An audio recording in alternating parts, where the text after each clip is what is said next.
Welcome to আয়াত take tune. তো বন্ধুরা, আজকে টিউনে আমরা শিখব কিভাবে একটি স্মার্ট অ্যান্ড্রয়েড ফোন থেকে টেস্টিং হটস্পট শেয়ার করানো যায়। তো চলুন, প্রথমে আমরা যাব সেটিংয়ে গেলাম। এরপরে আমরা যাব মোরে। এখান থেকে আমরা যাব টেস্টিং অ্যান্ড পোর্টেবল হটস্পট। এরপরে আমরা যাব ওয়েলএন হটস্পট,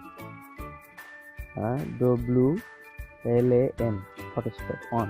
তো বন্ধুরা, এখানে গিয়ে আমরা এটা অন করে দিব। অন করার আগে কিছু বিষয় আছে যেগুলো আপনি যদি চান করে নিতে পারেন। যেমন আপনি আপনার টেস্টিং এর নেম, নেটওয়ার্ক নেমটা চেঞ্জ করে দিতে পারেন। এখানে আমি আমার নাম দিয়েছি। এরপরে আপনি এখানে পাসওয়ার্ড দিয়ে দিতে পারেন, যেহেতু প্রথমেই ফোনের সাথে একটা পাসওয়ার্ড থাকে ফোনের নাম অনুসারে। আপনি অন্য ফোনে কানেকশন করার সময় সেই পাসওয়ার্ডটা চাইলে আপনি হয়তো একটু ঝামেলা হতে পারেন। তো এই জন্য আপনি নাম পাসওয়ার্ডটা চেঞ্জ করে দিতে পারেন। তো আমি একটা পাসওয়ার্ড দিচ্ছি 1 থেকে 8 পর্যন্ত।